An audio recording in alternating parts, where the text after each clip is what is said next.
making sustainable development and inclusive growth an elusive target for the majority. There are a number of underlying structural causes of this state of affairs. The least appreciated of these structural hindrances is almost the most obvious. As a nation, we do not have all hands on deck, and for 6 decades have locked a significant part of our population from contributing to and benefiting from economic growth and national development. As a result, the opportunities we have denied ourselves are vast. The cost of this persistent and systemic omission is huge, and the negative impact on the people, especially the most vulnerable, is immense. It is clear that a truly inclusive economy would be at least twice as productive, meaning that we would have exceeded our most ambitious development projections long time ago. We can accelerate our progress to become an industrialized, high-income economy by radically enhancing the inclusion and participation of women in leadership. And speaking about women and participation in our country, even when we speak even about politics alone, despite that we have few women elected, majority of voters in Kenya are women. We have few women elected, majority of voters in Kenya are women. So there is no doubt as to whether women participate in politics or not, because they do. But now it is time for us to move it a notch higher, that women should not only participate in terms of being voters, they should participate in terms of being candidates and in being elected as leaders. And it is not just politically correct to say we should have women leaders. It is the constitutional thing to do, and it is the moral imperative that we must aspire to achieve.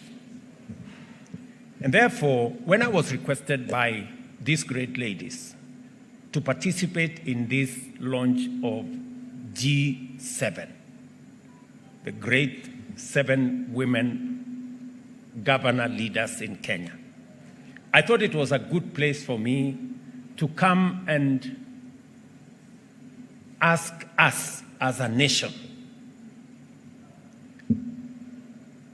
to recognize the participation of women. And none of us, no man, however prejudiced they are, did not come from a womb of a mother.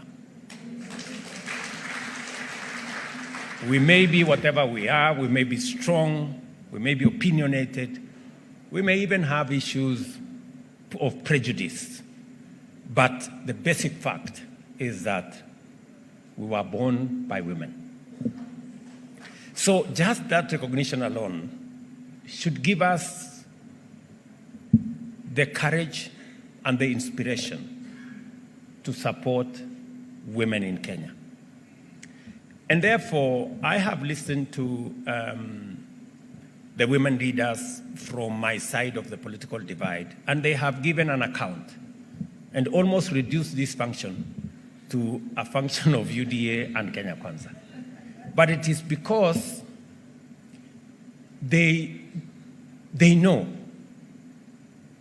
that it takes courage, it takes a lot of support to get matters gender appreciated by our society now. But let me encourage you that what the women governors are doing, they are doing more campaign than any campaign can be done. In the good job they are doing in their counties, they are not only inspiring other women to be leaders, but they are making it easier for the country to elect women the next time round. So, Your Excellencies, governors who are women in our midst, you owe it to the women of Kenya to shine. Because in you shining, you encourage the country to vote for more women. And I am very proud of these women, great leaders. Anne Waiguru seated here. My dear sister says, Barire, who is here, Gladys Wanga, Susan Kehika, Fatuma Achani, and Kawira Mwangaza, and of course, Wavinya Ndeti. These women, and allow me to say that, have demonstrated great integrity, understanding of what they need to do. And I have always gone out of my way to facilitate them, to support them whenever I can. And I want to promise that that is going to continue. That is going to continue. I know that some of the accounts they have given, let me say three things. Number one, women are very reliable. When I ran into political turbulence as deputy president, more women stood by me than men in my team. And that is a fact.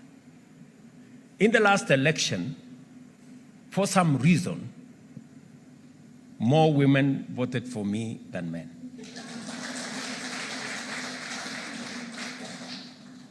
And therefore, supporting women is the easiest thing for me. Of course, apart from the fact that in my family, I have more women family members than men.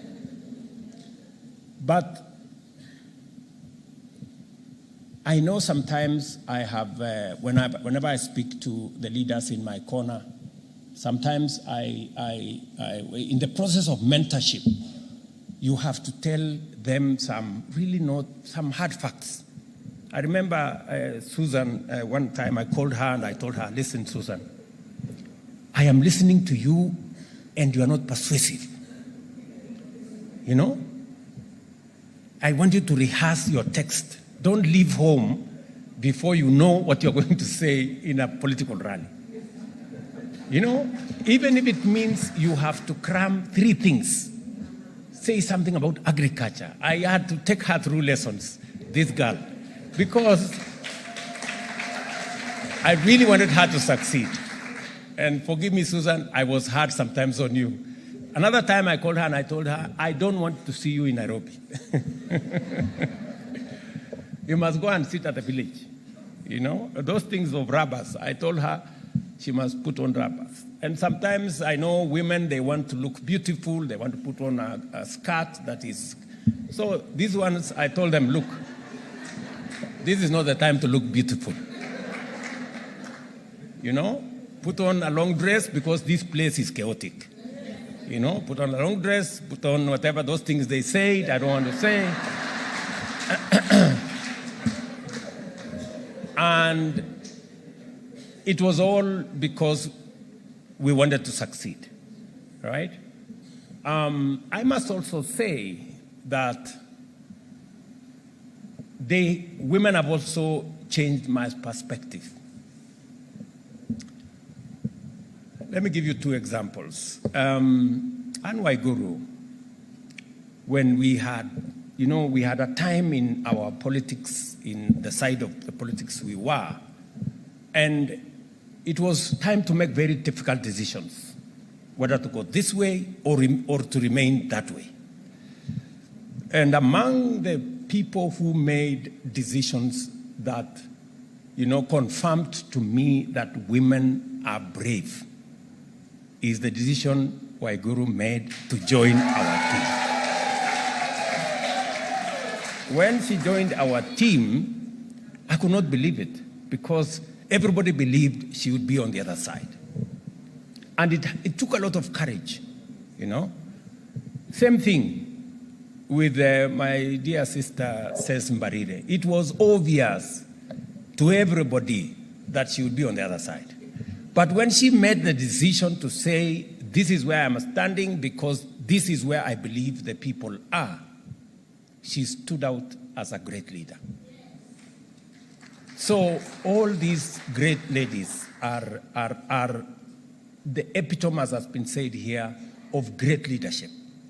And we want to work with you, and we will do the best that we can to make sure that women leadership succeeds so that we can use it to rally the rest of our population to appreciate that for Kenya to make steps into the future, we cannot do it with half our population that are men. We must do it together with everybody on board. That's why the bottom-up economic transformation agenda identifies working conditions, including unpaid care work, exclusion from decision-making, risk of gender-based violence, low access to adequate health care, vulnerability to the effects of pollution, environmental degradation and climate change, as well as early marriages and childhood pregnancies as contributing factors to minimal participation of women in key sectors of our economy. Yesterday,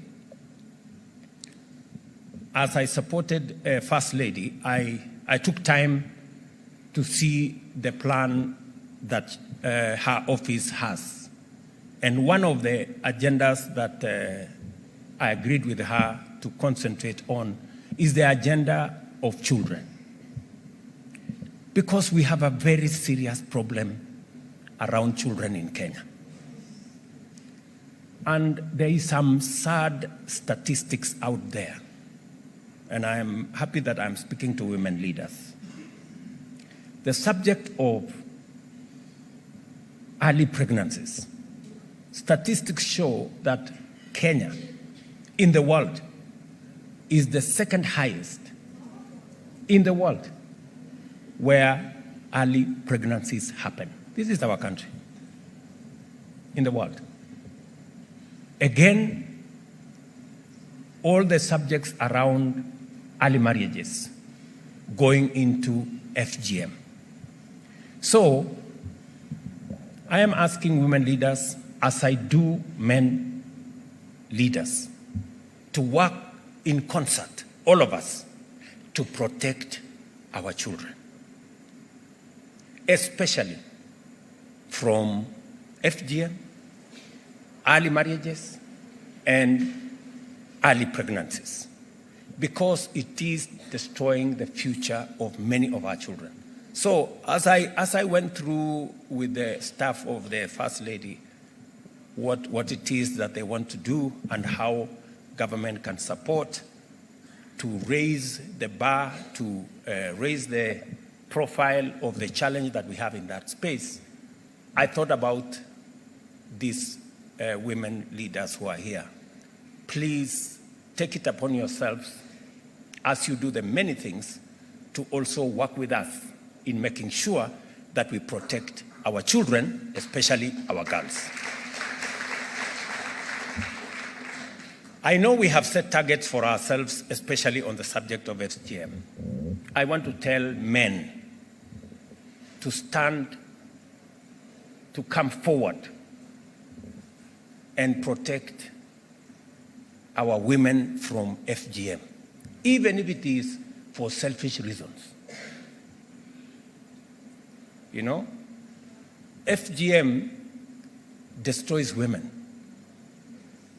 and makes them less confident, less effective, and creates many challenges around it.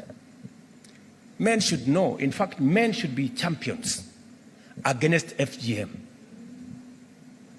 Because you know what it is. FGM destroys everything that would be good in a woman. So, and I am saying this to the men here, you know, because even if it is for selfish reasons, because we are the ones who enjoy when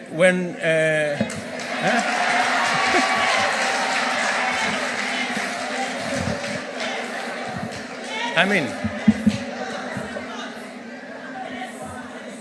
so, and especially the women who come from the counties that have prevalence of this challenge, please, let's go out of our way. And therefore, we made a commitment to the people of Kenya to accelerate interventions to actualize the constitutional gender inclusion threshold and pursue radical imaginative strategies towards this end, and to significantly enhance financial inclusion of women, among other efforts. And let me say this. When I did a memorandum to Parliament, I did not do it for political correctness. It is because I had made a commitment to the women in Kenya Kwanza that we would finally do something about this 2/3 gender rule. And it has been a back and forth for now over 10 years. I want to commit to the women of Kenya that this time round, we will make sure that the 2/3 gender rule is attained.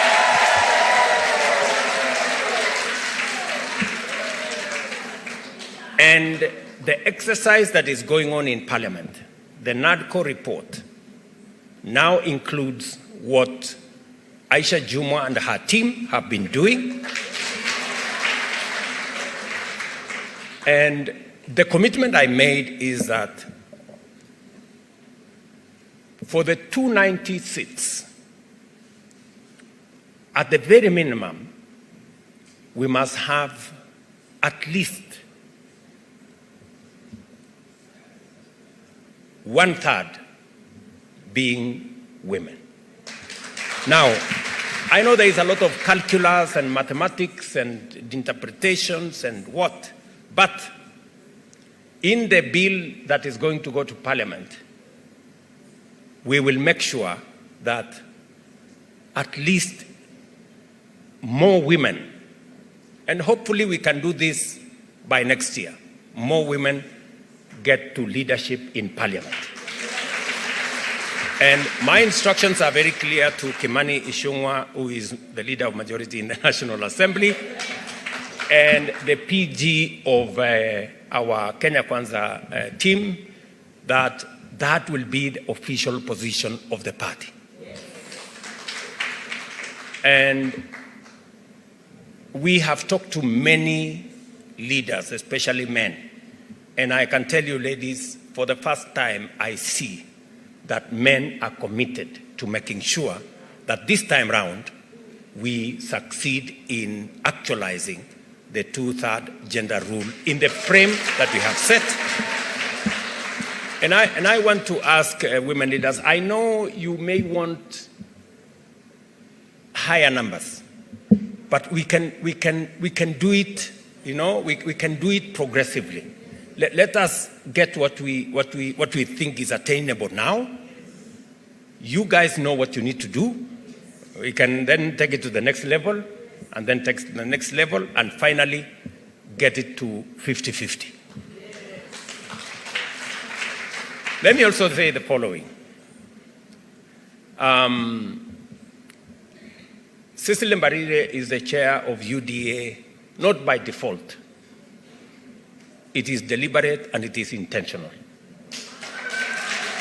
And one of the assignments she has is that we must, as a party, lead from the front, and we must make it in the rules, Madam Cecily Mbarire, that when Rigiji and myself tukifika hapo mbele na tumepangana, tumekubaliana vile itaenda, we must also agree that going forward, if a man is a candidate for president in our party, the woman must be the runner.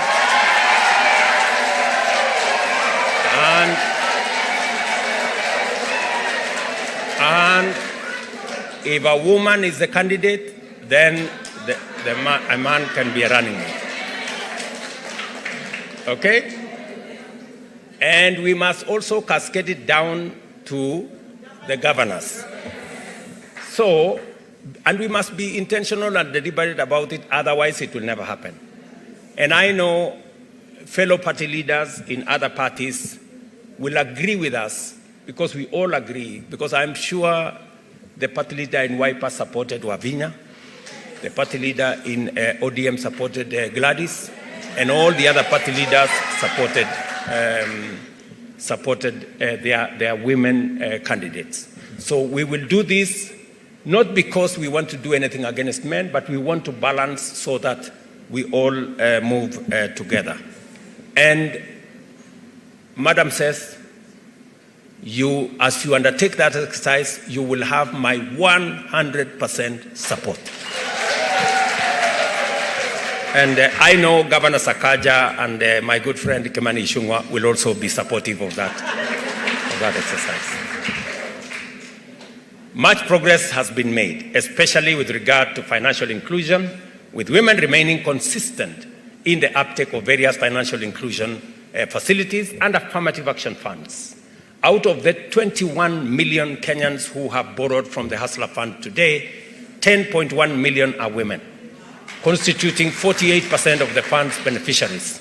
Out of this, 8.8 million women have borrowed a total of 23 billion of the total of 47 billion already lent. And let me say that the average age of women accessing the Hustler Fund is 35, compared to 39 for men. So more women, more younger women are more conscious, about what they need to do. And therefore, the mentorship that has been going on. And let me say something very deliberate here. Charity Ngilu occupies a very special place in our country. She is the first woman to dare to run for president, materially. And she's been a great inspiration. I must say this. Charity is many times very hard on me. But I must say this about her, that she is a great inspiration to many women, not in her party, to many women across Kenya. Her daring spirit has inspired many of these women who are today leaders in Kenya. I want to ask those of you who are leaders today, please, the mentorship that Charity gave you, please mentor others by demonstrating great leadership going into the future. And we are going to stand together to work with you. The last election proved to be a transformational watershed in women's participation in political leadership. As a result, the number of women in each category of elective leadership grew, with the greatest leap being in the number of counties which elected female governors. Kwale here, Fatuma Chani, Machakos there, Wavinya Ndeti, Kirinyaga, Anne Waiguru, Embu, Cecily Mbarire, Meru, Kawira Mwangaza, Nakuru, Susan Kehika, and of course, Homa Bay, our Gladys Wanga. And I am very confident that the governor's seat, we should be able to attain the parity benchmark much more faster than in all the other seats. And therefore, I support, because it is true, these women governors have demonstrated great leadership. In fact, better than the men. And if there is a place, it is always said, and I'm sorry, Sakaja, it is always said, you're a great leader in Nairobi, I must say that. But let me say this. It is always said, what men can do, women can do better. If there is a demonstration of that belief that what men can do, women can do better, it is in the governance position occupied by these women. They have demonstrated that certainly women leadership as governors have done much more than what their male counterparts have done. These leaders, they have stepped up as models of transformative leadership, advocates of women inclusion, and champions of leadership of devolution and good governance. I like what Wanga said, that they want to stand on the platform of integrity. They want it to be known that women leaders project, believe in, and are profiled as women who are of good standing, incorruptible, passionate, and that is what we all want to see in our men. These leaders, they have resolved to leverage their unique and historic position as pioneers to pave the way for even greater numbers of women in key leadership roles by intentionally using their leadership to mobilize positive public attitudes to women leadership. In so doing, they have lived up to the ideals of bipartisanship and coordinated their endeavors in the best spirit of inclusivity to actualize the values and principles of devolution, gender equality, inclusive and transformative actions. It is through such inspired and principled actions that the spirit of our Constitution is brought to life to catalyze national transformation. This is why I'm delighted to join you at the launch of the G7 strategy to expand women leadership in devolved units and amplify the transformative impact of inclusion on socio-economic development, governance, representation, and institutional growth and development. I am persuaded that the G7 represents a superior proposition in promoting the inclusion of women generally and in leadership specifically. It also provides an alternative pathway towards the sustainable realization of the two-thirds gender rule inclusion.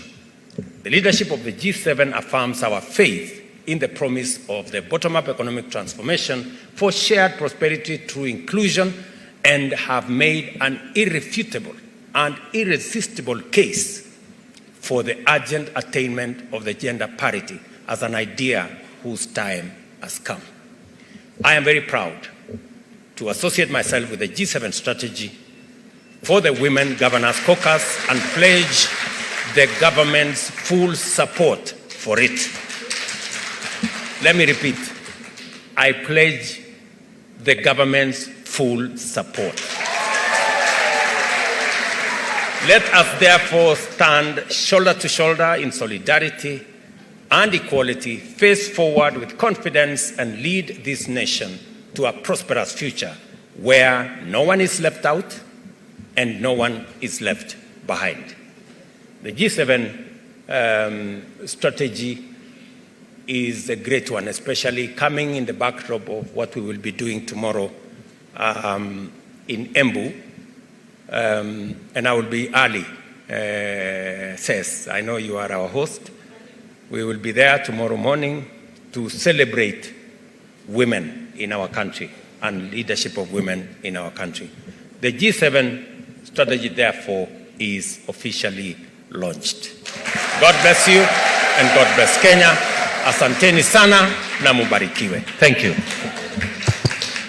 Thank you. A round of applause for His Excellency.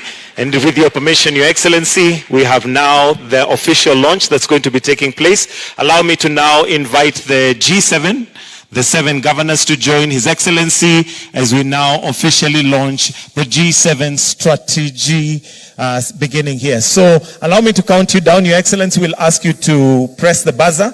I'll count down from 5. The ladies can stand there behind. PS Devolution as well, and CS Aisha Juma. So I'll count down from 5 so that we can press it down. 5, 4, 3, 2, 1.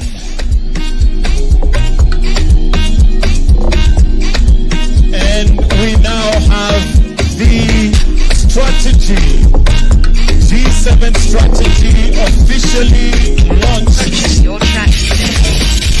this wonderful day by His Excellency, the President of this great nation, Dr. William Samoei Ruto. And as that is going on, Your Excellency, you'll receive the strategy document.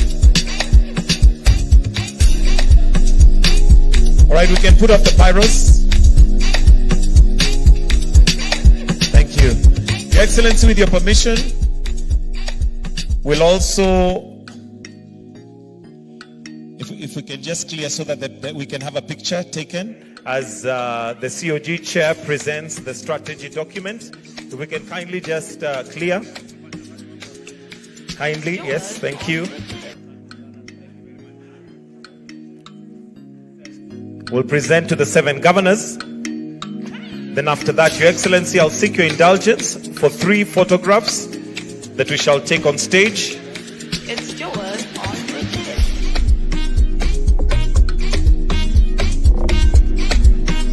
And once you receive your strategic document, I'll request that governors, we proceed to the stage. Please, let's go on stage so that we can take a photo after this. Once you get your document, kindly governors, let's proceed on stage.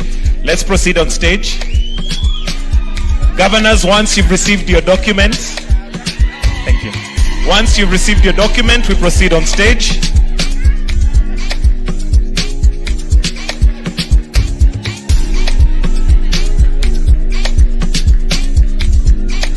All right, Your Excellency.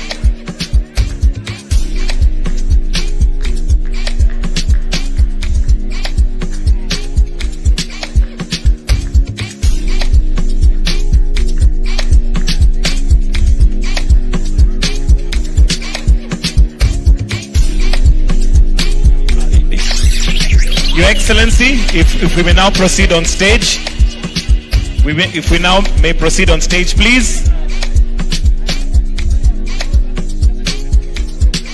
If we may proceed on stage, please.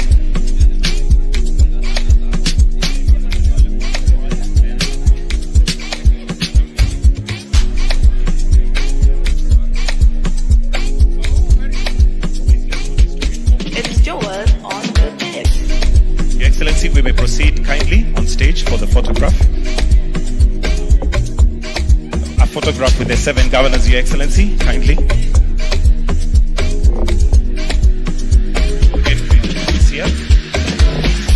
Please, let's take our seats. Kindly, let's take our seats. Let's all take our seats. The first photograph is going to be the G7, the 7 governors. If Madam Charity, we can just 1 second, just stand there so that we have the G7, then you'll join in. Photographers, let me know when you're done.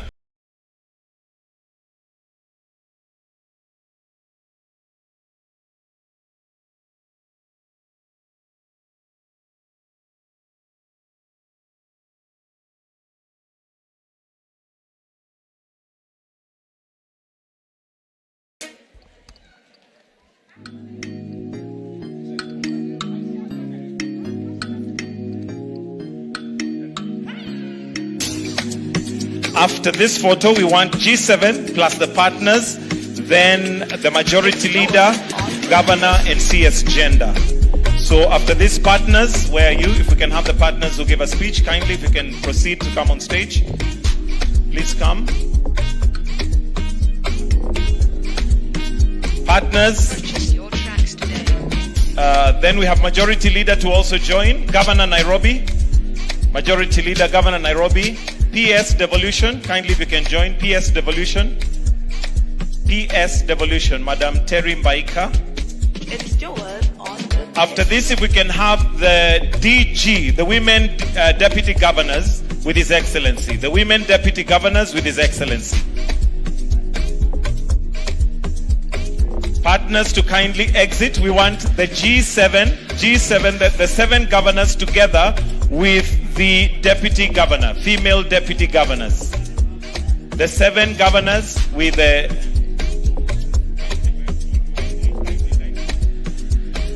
And I'll request that we kindly just exit from stage, please. Please, if we can just clear stage so that we have a clear picture. After that, we shall finish with the national anthem after the gifts.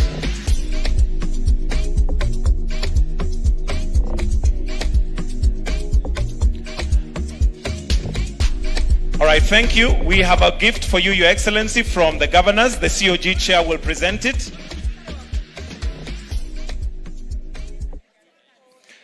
If we can kindly have the gift.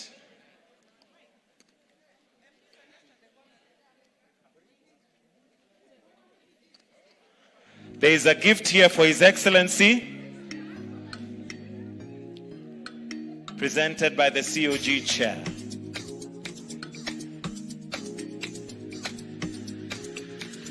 And with that, I'll kindly request that we all exit stage and leave His Excellency on stage.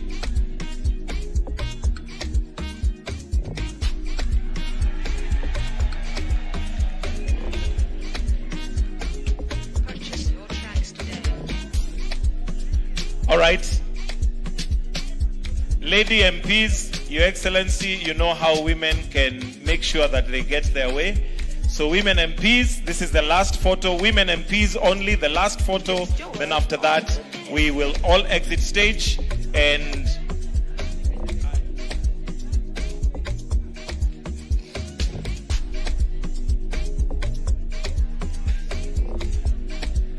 all right, let's move back, please. Those of us, let's move back.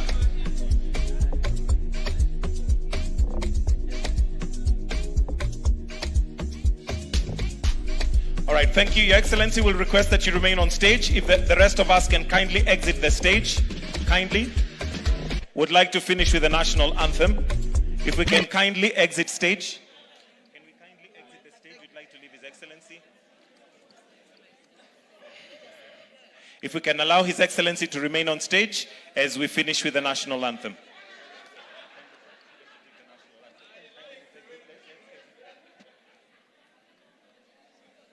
Let us all be upstanding.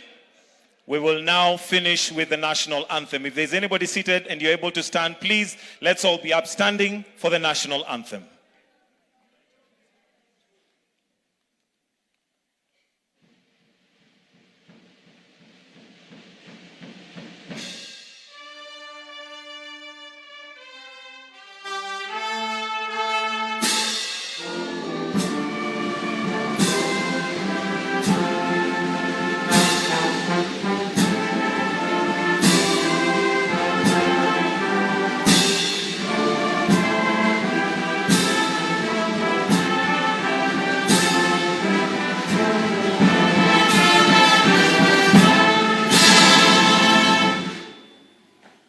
Let us all remain where we are as we allow His Excellency to exit at his own pleasure.